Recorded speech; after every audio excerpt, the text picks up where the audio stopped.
Greetings, nerds. This is Teen and Nerd. I'm your host, Sarah Belmont, and with me, as always, is our Mr. Producer, Will Polk. How are you doing tonight, Will?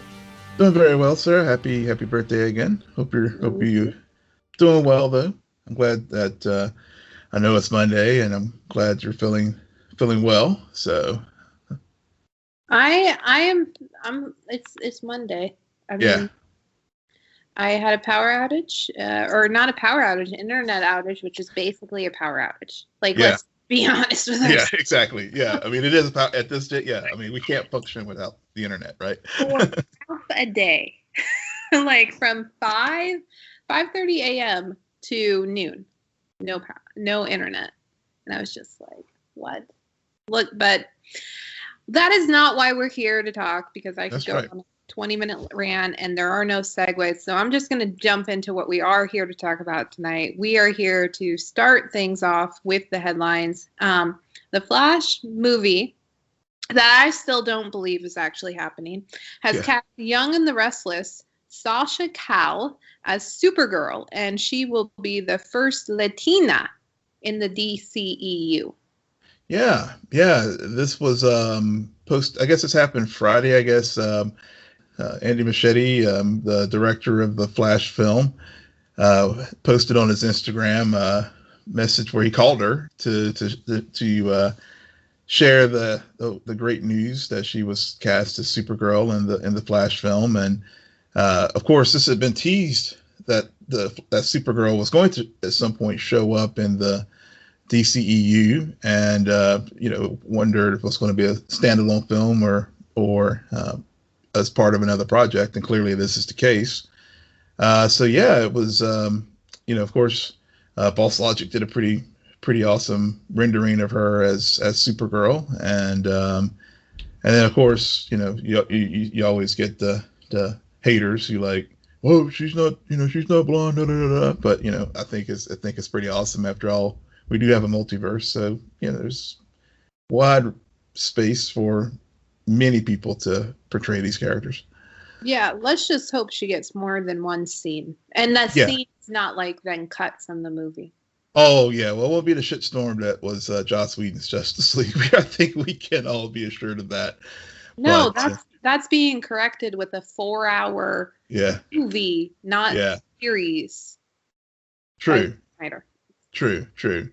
But I'm pretty excited about this. I mean, it seems that like you said, this much rumored film is finally starting to come together. So yeah, I think we'll have. It seems like a lot of potential, and of course, it's going to be their adaptation of Flashpoint. So of course we'll see.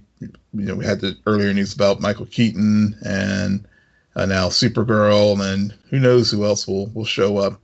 In given that they're doing Flashpoint, so I'll believe it when I see it. yep. And also, DCEU, they're known for their interpretations of classic comic book storylines. They never get it wrong.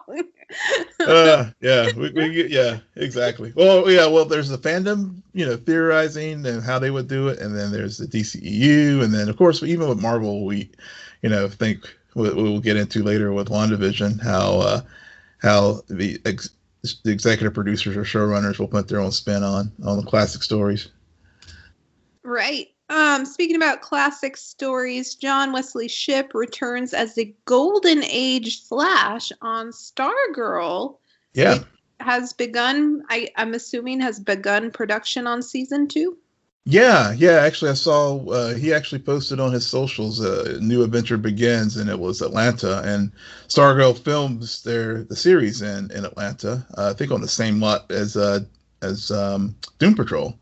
So that was news from last week, and yeah, he's gonna, of course, Jay Garrick Flash was a part of the Justice Society of America. So, and of course, during season 1, we, whenever we did see their Hall of Heroes, when Stargirl was getting all her equipment illegally after Owen Wilson's character, like Stripey, Which showed her to cave. Yeah. So yeah, we saw like the Alex Ross paintings of all those characters. So yeah. Yeah. I'm pretty sure you said Owen Wilson when you met Luke Wilson. I met Luke Wilson. Yeah, thanks for the correction there. Yeah, I was like blanking on. I've actually not thought about Stargirl since we stopped covering it. Truth be told, I mean, I enjoyed the series, but it hasn't been one where I've gone back and rewatched. So, well, not even thought about it. Yeah. Like, I'm still holding a torch for Krypton, which was canceled a long time ago. So it's just interesting to me. But those are our headlines, surprisingly. For some reason, Will doesn't want to talk about the Mortal Kombat trailer that was released and all of the blood and the guts and pretty much the Sub-Zero. I feel like they used all of their best bits with him, which makes me nervous for the movie itself because I feel like they're going all in with Sub-Zero and he's probably going to die very wimpily. So probably. Well, I didn't put the trailers on there because I know sometimes with trailer talk, you're like, I haven't watched it, or you don't want to get spoiled by the trailer. So this week, I really don't want to be spoiled by Mortal Kombat. I mean, I only grew up with the franchise and the video game, and I just feel like it's pretty much on the same level as a Nolan film. I have to say I was pretty excited about this trailer. I was, when I first saw another Mortal Kombat film coming out, I was kind of leery, but after seeing the trailer last week, I'm on board. I'm looking forward to this one. You and a lot of people. I mean, the trailer is badass. Let's call a spade a spade. That is a very well edited, put together trailer that explains to you when we say R, we mean R. And the fighting is going to be on par, and how these characters are utilized. But again, I really only saw Sub-Zero do the cool stuff. Yeah, that's true. That is very true, and that's all we need. Yeah, and I was like, okay, go ahead, take my money when I saw that. So yeah. Oh wait, isn't it going to be on HBO Max? Yeah. So money's already taken. Money's already taken. Yeah, you already have my money. Will, what is going on in Freeland this week? Yeah, so Freeland this week, we're at Chapter 2, the Book of Reconstruction, Unacceptable Losses for Black Lightning, and many things are going on in Freeland. Jefferson is completely off the hook as far as just being very, very reckless with using his powers, and to the point where he used them. He was very, I guess he had a restless night, went out on the front porch and just had a rage lightning storm, and then he just passed out on the porch, and Lynn found him the next morning, and Gambi's warned him not to use the powers without the suit, because it will damage him. So we had that, and also Jefferson continues to feel very guilty for Henderson's death, and the fallout from all the things that happened in the prior season. So he at the end of the episode, he went to one of the gangbangers' home, and again, not in costume, and basically told him to stop the violence and stuff, and of course, very reckless. And then the most reckless thing was he and Tobias actually had a showdown in the parking lot when Tobias was coming from an event, and Jefferson lit him up. But Tobias, with his new serum that he has, is currently can handle Jefferson's attacks. And so, of course, they had some words in the parking lot, and again, Gambi and everyone's like, Jefferson, you're being very reckless. But that was some of the three, as far as Jefferson's antics this episode. Also, continuing the new police chief has acquired directed energy weapons because she is on a meta hunt, and so things aren't safe for metahumans in Freeland anymore. Not that they were before, but there is the police department has upped the ante as far as being able to hunt those individuals down if they fail to register and not use their powers. So that was something that, again, it's a fallout from all the events that's happened earlier in the series.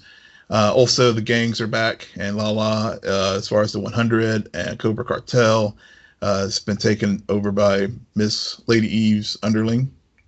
And really, again, how this show really is grounded, and especially where you see the consequences of big epic battles, because in this case there was a teacher who works in Jefferson's high school.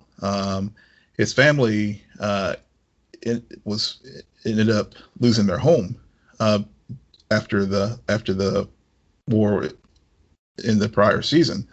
And so the 100 and the Cobra Cartel were having a lot of their fights in this area of town of Freeland, where a lot of these people who are now homeless and are living. And sadly, a young child was caught in a crossfire. Their car was all shot up.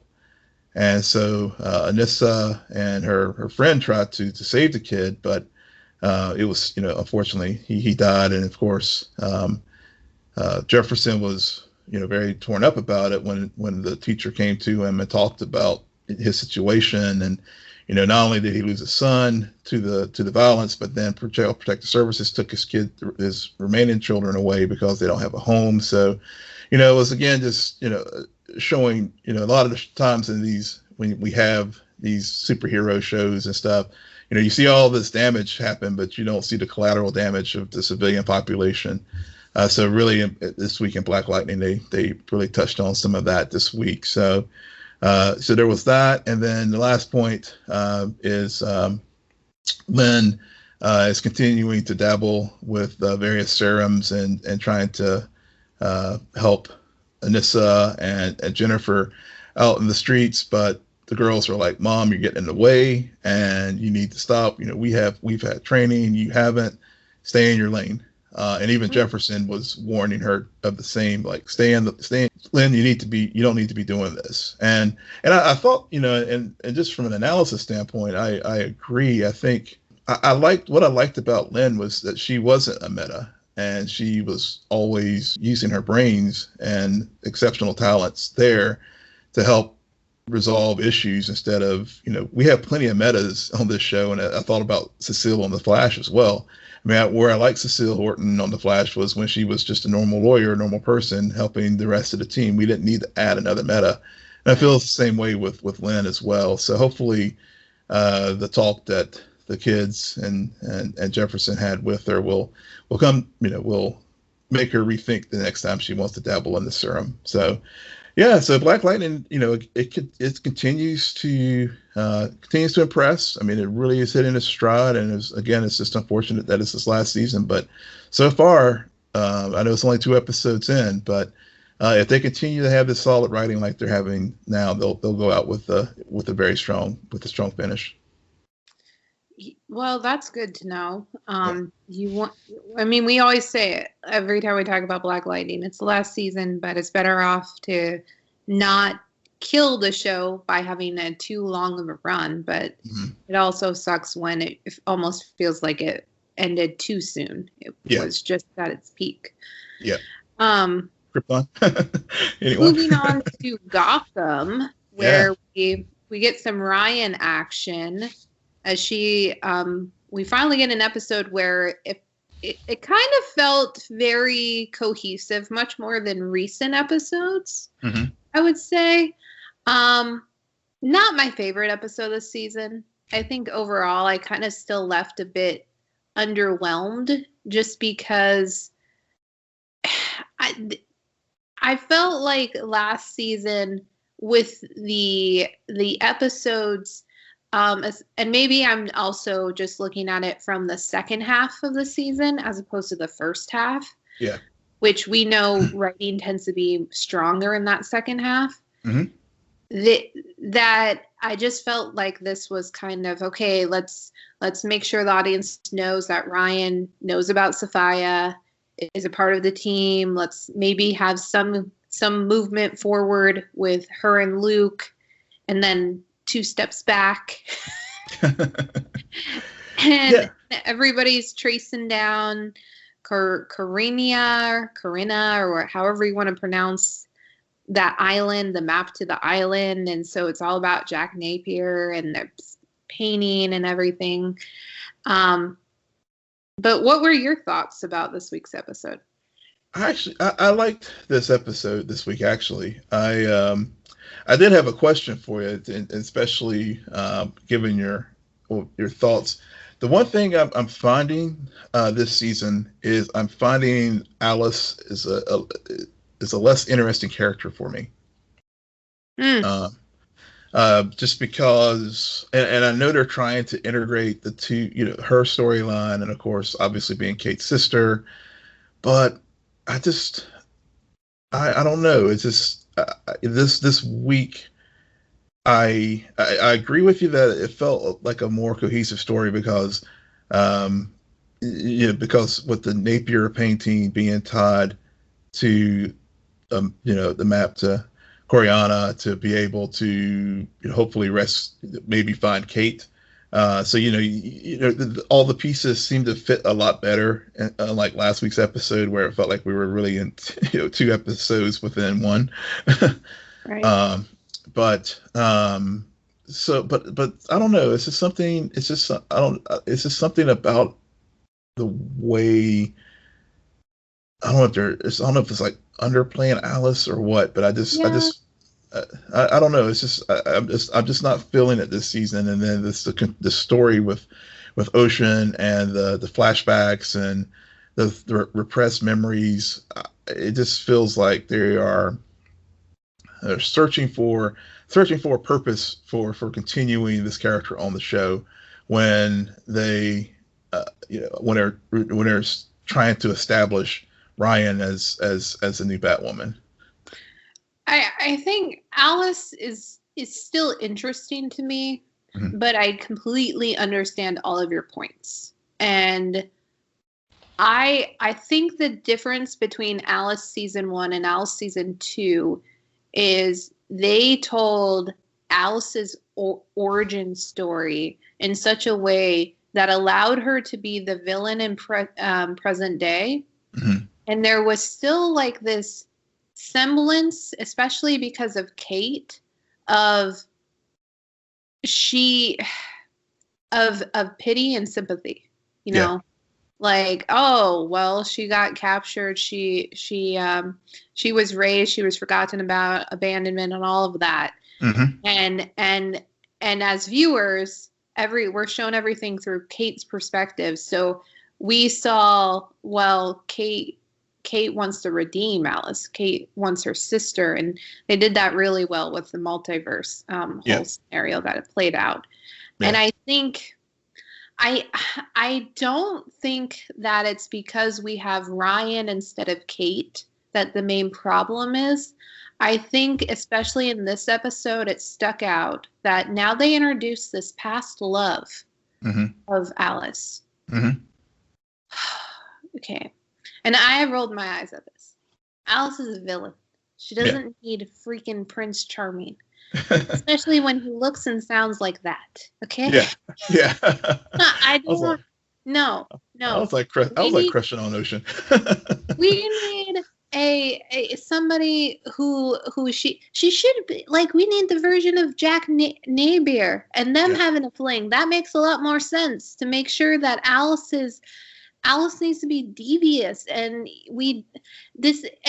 I will be honest, the thing that bothers me most about the Sophia storyline is, oh my God, is it ever season 3 of Arrow? And it just, mm-hmm. it's too familiar for me. Mm-hmm. Mm-hmm. Way too familiar with all of the tropes and the beats, and now we got a forgotten love affair, very much like Sarah and Nissa. So it's just, I don't know. I've seen that criticism of that, especially whenever we first got the Sophia story. It was like there were I saw a lot of Arrow comparisons made, like you're doing as well. Yeah. Because yeah. Yeah, but I mean, so that was my, as far as the Alice storyline this week. That's something, and and of course the way the episode ended and tying it back to the Napier painting. Okay, okay, we get it. So we see the purpose now for teaming Ocean and Alice together, and to the larger mystery that everyone is trying to solve, which is what happened to Kate. That works. I do feel this week was probably one of the Sophie's best outings in the series. Yeah, I would agree with that. That Sophie, they have some good setup going on with Sophie and Ryan that I like. Yeah, and I hope they don't rush it. I hope they let it slow. I like that Ryan is against the Crows. It makes that very clear. And I like that fact that she's the only one who I can't wait for her to say, yeah, Kate's missing, guys, but we still have an entire city to protect. Yeah. So what are we really doing here? What's really our mission? Because I didn't just sign up to fill in. And by filling in, it means we have to chase down all of these leads to find Kate. Like, I'm here to protect the streets. So yeah. I wonder if they're going to go there eventually. Hopefully they do. But more so than last season, the animosity, I think, is more honest between Batwoman and the Crows. Yeah. Definitely. I mean, all crows are bastards. And I think, and again, I think obviously there are the obvious, references to real world with Black Lives Matter and just general police misconduct, and it was clearly in this episode we saw many examples of the Crows abusing their authority.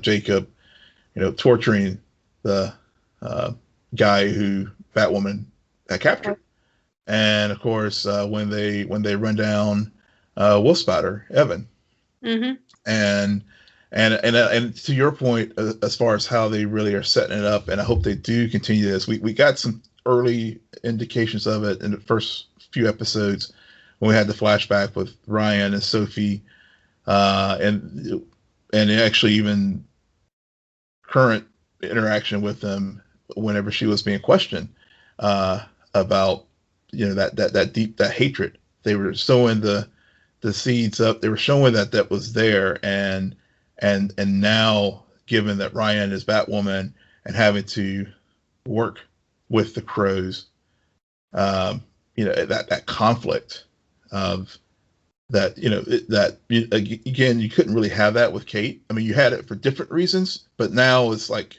obviously the animosities because of the corruption and Ryan wanted to basically to take the Crows down. And so and really, really stuck out with me was, whenever Sophie tossed the two badges of the individuals who ran down Wolf Spider, she's like, that's not enough. I mean, that's just okay, fine. But what are you willing to do, Sophie? What are you willing to do as someone on the inside who sees this corruption every single day, who, and now Ryan knows that, and also like thinking about Luke as well. I mean, the Crows are framed an innocent man for killing Lucy's murder. Yep. So what are all you people doing? Why are y'all so bent on upholding a system that's so corrupt? So I really like that angle of the story that they're telling this season, and really hope they, like you said, they don't rush it through. I mean, they could really build that into something really nice storyline as we of course deal with the mystery of Kate. Yeah, I hope that this whole painting goes somewhere, because at this rate, I feel like every episode is about a painting, and I thought we finally put an end to it, and then they're like, no, that was a fake. Yep. And I'm like, okay, yeah. There better be a big payoff because especially assigning it to having the Jack Napier alias with the Joker alias and that tie-in. There needs to be a payoff for that. They put way too much storyline into it for there not to be. Yeah. And also this whole bullet scar from the Kryptonian bullet. Mm-hmm. In case you'd forgotten, she had gotten shot with a Kryptonian bullet, and and she's infected. Infected with what? We don't entirely know. That's krypton. I think it's poisoning. I mean, I think if I recall, didn't we see this? Maybe in Supergirl, or I've seen it in other mediums where humans have been, impacted by kryptonite, and they, get kryptonite poisoning. Well, I don't know. I didn't pay that too much attention to Supergirl. I just know that Supergirl gets infected. Right. But we'll see. We'll see where that goes, because that's another beat that is slowly being brought up again and again and again. But with these, I think last year I recalled like 1-2 punch, 1-2 punch, and this season so far it's been 1, 1.5. And I'm just like, okay, Carolyn, like, let's wrap it up. Where's your pace with some of these plot points? Yeah. Well, I think they, as you brought up the painting, and we talked about earlier with Alice and Ocean, and how the episode ended with, given that the one that was at the collective party was a forgery, and Ocean and Alice have the actual map, and clearly Sophia has a grander scheme at play here, where they've had their memories repressed of their prior relationship. So how that all ties into the painting and the map and to the Joker, with Kate's disappearance, I think we'll get those. I think we get a little morsel of information each episode as we move forward, and also what I did like this week was, yes, the Kate's disappearance was obviously hanging over, but I felt like it wasn't even though it was one of the clear driving points of the episode, it didn't feel like it was taking up all the oxygen in the room this week. I mean, there were it felt like, for example, the things we talked about with Sophie and Ryan, and the choices that that Ryan had to make to work with the Crows and of course Luke and Mary, as far as like calling the shots, and then Ryan's just like, after the end episode, like, look, I did it your way, and look what it got us. So now if I'm going to be wearing this suit, I'm calling the shots. I mean, I like those. I like the evolution of Ryan, and then of course her relationship with her girlfriend, Angelique. Yeah. And again, how we talked about how her Angelique's and Victor's Al and Ryan, having a good understanding of the Gotham underworld, is an asset for her as Batwoman. So I think there's a lot of little threads that are out there. Hopefully, I've seen I've enjoyed the series enough this season, and like you said, to your point about the second half of last season, where the writing definitely got stronger, and I feel like overall the writing for the most part has been pretty strong this season. So I'm hopeful that all those various threads will come together in a cohesive arc for the season. Right, and on that note, let's talk some Wanda minus vision, or plus vision, however you want to interpret this week's episode. It was Agatha all along, and that's it for WandaVision talk. I don't know. I saw a tweet. It was like, intro, filler. This twist, filler. But I thought that was a bit harsh. I joked with you, and I joked to send you a tweet this weekend. I joked with you about, I'm eating my words about this series, and I am. Um, but I like, I thought it was a good kickoff for the third act of the series. Even though we all saw it, even though everyone's, agreed it was Agatha all along, but I don't think that's the end. Clearly, that's not the end all as far as her being the true big bad. I mean, so. I think this episode is really hard to talk about because all of the really obvious criticism has already been said and is so obvious. We all knew, Agatha, about that reveal, and it was just timing. Yeah. And also coming out of last week's episode where there was that moment of Wanda expanding her powers and then pretty much pulling Vision back into the bubble. They had to do this episode where it was almost like a fishbowl of Wanda, in a way, in an ironic way, trapped in her own mind, trying to be like comprehend what she did, what is actually happening, and as everything around her slowly kind of unravels, and she's without Vision during this episode. And my favorite moment of the freaking entire episode was when they just deadpan to Vision, and he's just like, "I'm not amused." Yeah. Yeah. I feel like whoever was the mastermind of this episode, they had that single frame in their mind, and they just had to figure out a way to pull it off, because that was just Paul Bettany. Give him an Emmy just for the delivery of that line.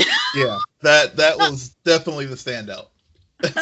Yeah, and I haven't heard anybody point that out, but you're right. That was the they had that. They were in the coffee shop somewhere, and they were stopped at the stoplight. No, I'm saying the writer who came up with this. Yeah. Yeah, I'm not amused. I love that. So I understand in the scheme of things, it's very similar to the first two episodes where everyone is kind of scratching their head like, okay, I hope it kind of picks up the pace here. And you're right. I mean, it was Agatha all along, but there's so much more. Yeah, because to pick up the point on Vision, I mean, every time that he and Darcy were trying to come back into town, there was always some impediment. There was the kids, the crossing, there was a stop. I mean, there was so many things happening. And finally he was just like, oh, wait a minute, I'm Vision. I can just fly out of here. Right. But, so was that Wanda? Was that Agatha? Or was that some the other true big bad in the story here? Because even though it's Agatha all along, so there's a couple ways you could look at this. I mean, you can look at it from the standpoint of Agatha in the comics. She helped Wanda learn how to harness and use her powers. So on the one and become the become the Scarlet Witch. So on the one hand, I'm kind of like, well, is Agatha's purpose malevolent or is it benevolent? And that she, what's her true motivation here? Now, clearly with the boys, watching Tommy and Billy and taking them to the house, and then, which love the Yo Gabba Gabba referenced, watching TV. I was like, okay, that brought back some memories for me. I was just talking about that show recently with my kids, but that was, so we look at the malevolent aspect of it. It is taking them away and to finally break her and to really unleash the Scarlet Witch. So but at the same time, they were also, this needed to have, they took things there. We know they'll come back as Wiccan and Speed. So clearly that this plot point did have to happen in order for that to come to fruition with them, because we got teased with that in an earlier episode when they started with the spectacular, where Speed was able to be like his Uncle Quicksilver. And then the other thing, as far as Quicksilver too, is like, yeah. Sorry. Yeah. I'm just like, well, are you gonna give me any time to jump in, or are you just gonna model? Yeah. Okay, sorry. I will hush now. I was just in the stream of consciousness, and I'm just gonna make one note about Quicksilver. I did not realize there was an end credit scene. Apparently, it was Agatha all along, and she, in a way, or I guess is mind controlling him, or is in control of Quicksilver. But you go back to your stream of consciousness. Yeah, actually, that was a good seg. I'm glad you did. That was. I'm glad you broke me up there, because it gets me to where I was about to go. No, it leads right to where I was about to go about Quicksilver, which was, did Agatha conjure the X-Men Evan Peters version? I mean, it really is him, because I mean, some people are like, is he an imposter or not? And maybe he's not. Maybe she just conjured him from the X-Men universe over into ours, because I mean, they are, Wanda is a Nexus being, so which obviously we get the commercial for that. Yep, and that's why we're gonna get Jennifer Lawrence. No. Storm, because they're gonna switch up No. old X-Men identity with Storm, and when really what the world wants is Emily Blunt.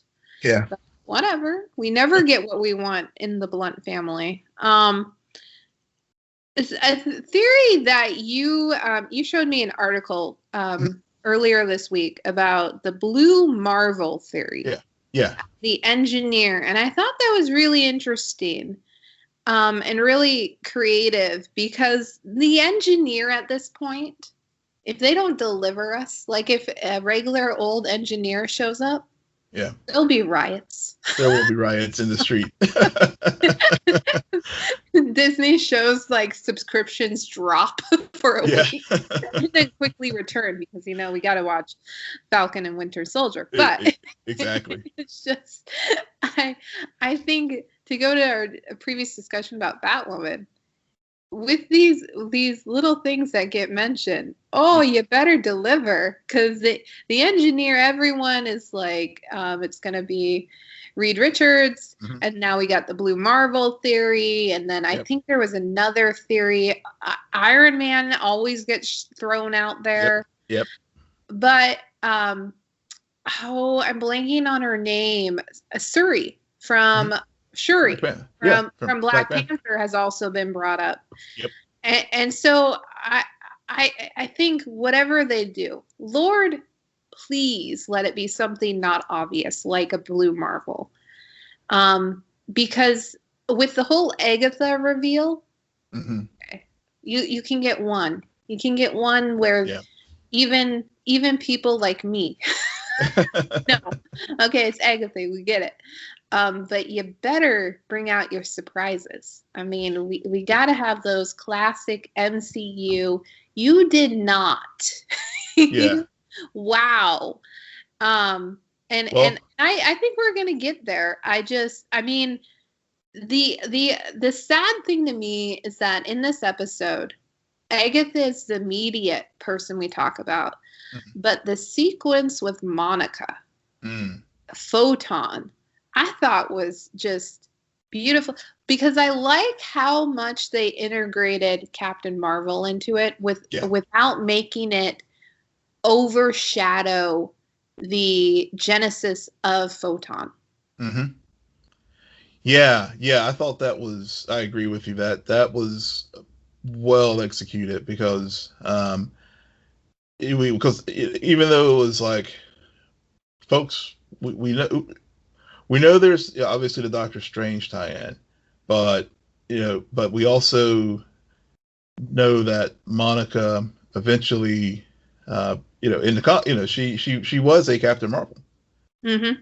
And then of course she's going by other names. Photons, one everybody keeps dropping, but she also was known as Spectrum, and the costume that she was actually wearing is the one that she had adorned as Spectrum. So, but it was I liked the touches that whenever she was going through the hex and hearing young Monica and hearing Carol and Nick. Mm-hmm. And so it really drove home the point that this is to remind us it's a larger universe at play here, and that WandaVision in some regards is like a true kickoff into the next phase of the MCU, because we have the classic elements from the first three phases with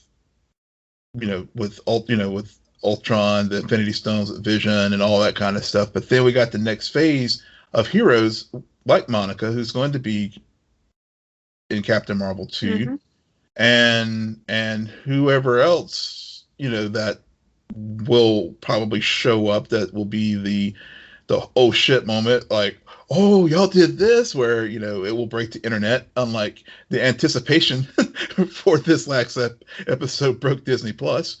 So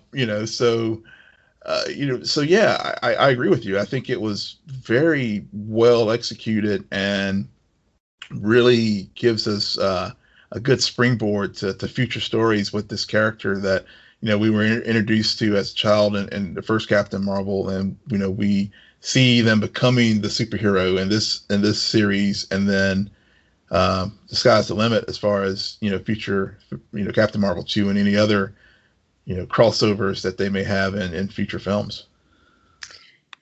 Yeah, I agree with you. The sky really is the limit, and that's the beauty of Marvel. They've earned that kind of trust. Mm-hmm. That, okay, we know you're probably not going to like this, but we also know we're going to deliver what we need. Yeah. Just when you think we're going to disappoint, we'll surprise you, and we'll make sure that you stick around because we got a lot of Marvel months ahead of us, guys. Yeah. This is not only the kickoff of the phase 2, but it's just the kickoff of 2021 and all of the Marvel that's in store for us this year, that some of which we should have got last year, but we didn't because but you're right though. I mean, that's thinking back to the kickoff and thinking about not giving so much away, because everyone was so locked in this with the anticipation with this episode that we were going to find out who this engineer is, and then we end up getting a general who gives Monica the means to get into the hex. Well, try to get into the hex, but of course it failed. So but then of course we get the thing that everyone was like, oh yeah, it's Agatha, but we still like, so what's, to your earlier point, what are we going to get with this engineer, and what's going to be the curveball with this engineer? Is it going to be Blue Marvel, or is it going to be Reed Richards or Professor X, or who knows at this point? Yeah, well, I hope Feige knows. Yeah, well, of course he does, and he's with Feige we trust. Yeah, and then Feige, and Feige we trust. The last thing to talk about in this episode is the Nexus commercial, which has big significance. Now, what that significance is and the potential, I feel like I got a crash course this week after this episode dropped about, there's this thing called Nexus beams. and which could very well and probably will lead into Kang the Conqueror, which we know is coming in, ironically, Ant-Man. Yeah. Yeah. And of course Wanda. Yeah. Scarlet Witch. Yeah. And Merlin. Merlin. Yeah. And the kids, Nexus means potentially. They're dropping a lot of hints about both of the kids' powers and abilities, and so it was Agatha all along. And then I think this is an interesting point.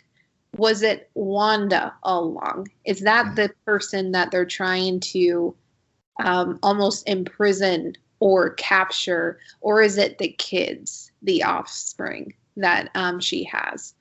So, and like what we said before, we know it's more than just Agatha at play here. There's some other people who have just yet to be revealed. Right. And then there's also the sword aspect. Why did they have Vision's body? And no one cares about mortals. No one cares. We're sitting here. It was Agatha all along. Yeah, she's powerful, and we're still unsatisfied. And then it's like, well, what about Sword? We care more about Agatha than Sword.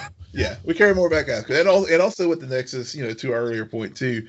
Not only the Nexus beams, but of course it's the big MacGuffin that Marvel also uses to open up the door to all the multiverses.